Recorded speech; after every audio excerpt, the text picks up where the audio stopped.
Hands down, my favorite heist ever. It started innocently enough. I'd been recruited to accompany a tour group in the Dordogne Valley, and my job consisted of giving a few lectures about life in France. The rest of the time, my wife, Anne, and I traipsed along with the herd of 36 Americans. The local guide was a 40-something woman whose wardrobe still clung to her 20s.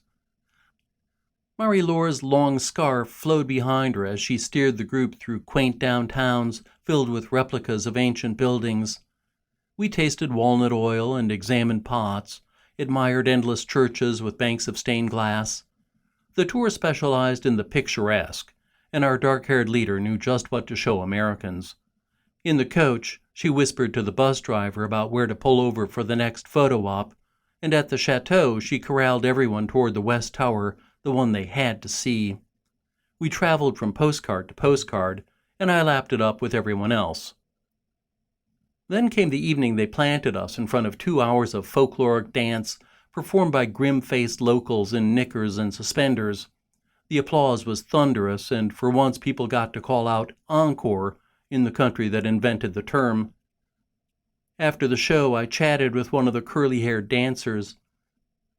While he sucked on a cigarette, I asked if they performed very often. He glanced around to make sure his boss was out of earshot. "Nah," he said. He let the smoke stream from his nostrils. "We just do this shit for the tourists." I felt like a kid in Disneyland who bumps into Mickey on a cigarette break, the mouse head pulled off. Something was going on. "Relax already," Anne said when I told her about it. "Kick back and enjoy yourself." I tried. I went with the group to Lascaux, where we stood in line to stare at a modern reproduction of a prehistoric cave. One afternoon we had a wine tasting, and a cheese tasting, and a chocolate tasting. The weather seemed made to order, the dial locked unpleasantly warm. Then, in Sarlat, a man in our group wandered down a side street, and Marie-Laure chased him down like a border collie. What didn't she want him to see? I couldn't shake the sense that there was a seam somewhere, the edge of a stage set.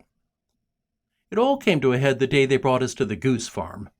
As we hiked across the field to an outbuilding, I nudged Anne, lifted a foot, and pointed at the sole of my shoe. "What?" she said. "See? See what? There's nothing there." I nodded vigorously. "Exactly. A farm with no shit." Her eye roll was interrupted by the arrival of those escorting us into yesteryear. There was a smiling man in pristine overalls, a beret screwed to his head, along with his father, hands knotted, trousers filthy, a sullen and wrinkled representative of tradition. The son, Martin, greeted us and trotted out a few jokes. He winked at Marie-Laure and twirled an imaginary mustache, suggesting an amorous relationship. "You know how we men are in France," he quipped. The accent verged on outrageous. Everyone laughed. Behind him, the father, who was staring at nothing, went gray in the face, his shoulders rounded even more. The visit got underway. Step by step, we learned how they turn birds into little cans of foie gras, the kind awaiting our arrival in the gift shop. There was all the breeding and brooding, the great out-of-doors, and the free range. Eventually, Martin eased into the gruesome part that is hard to sugarcoat, the bit about shoving a funnel into the goose's gullet and pouring in the grain. "But non, do not worry," Martin chuckled as he pantomimed the feeding.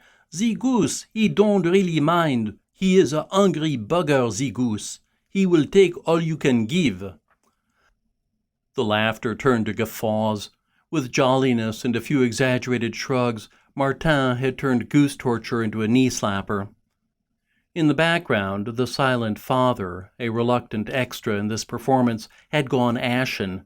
What wouldn't he have given to be elsewhere, indeed anywhere other than here, in front of a gawking audience demanding that saucy Frenchness be enacted before them? And that's when the penny dropped. No, it wasn't just the geese who were being fattened up for slaughter. It was us, the Americans. For the past 10 days, the tour operator had stuck a funnel in our brains and was pouring in the clichés, gallon after gallon. Like the geese, we didn't even object.